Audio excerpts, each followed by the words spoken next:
ওই খুঁটিহীন নীলাকাশ ভুবন মাঝে তুমি কুদরতি ইশারায় রেখেছ এই শ্যামল পৃথিবীর চিত্রখানি তুমি নিপুণ তোমার হাতে এঁকেছ।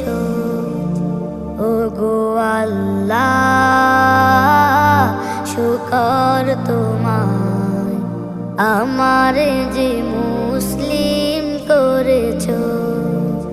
ওগো আল্লাহ, শুকর তোমার আমারে যে মুসলিম করেছ। তুমি সাগরে